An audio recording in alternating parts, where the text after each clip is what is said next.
দেশের প্রথম গভীর সমুদ্রবন্দর কোথায় নির্মিত হচ্ছে? দেশের প্রথম গভীর সমুদ্রবন্দর কোথায় নির্মিত হচ্ছে? সঠিক উত্তর খ, মাতারবাড়ি। বাংলাদেশের রণসঙ্গীতের রচয়িতা কে? বাংলাদেশের রণসঙ্গীতের রচয়িতা কে? সঠিক উত্তর খ, কাজী নজরুল ইসলাম। বাংলাদেশের সর্বদক্ষিণের জেলা কোনটি? বাংলাদেশের সর্বদক্ষিণের জেলা কোনটি? সঠিক উত্তর গ, কক্সবাজার। বাংলাদেশের প্রথম হাইটেক পার্ক কোথায় অবস্থিত? বাংলাদেশের প্রথম হাইটেক পার্ক কোথায় অবস্থিত? সঠিক উত্তর গাজীপুর। বাংলাদেশের কোন জেলায় ভারত মিয়ানমার উভয় সীমান্ত রয়েছে? সঠিক উত্তর রাঙামাটি। বাংলাদেশের মুক্তিযুদ্ধে বীরত্বের জন্য কতজনকে বীর শ্রেষ্ঠ খেতাব দেওয়া হয়? বাংলাদেশের মুক্তিযুদ্ধে বীরত্বের জন্য কতজনকে বীর শ্রেষ্ঠ খেতাব দেওয়া হয়? সঠিক উত্তর 7 জন।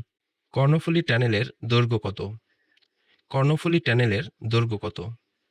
সঠিক উত্তর 3.32 কিমি। পৃথিবীর কোন দেশে মাঝরাতে সূর্য দেখা যায়? সঠিক উত্তর নরওয়ে।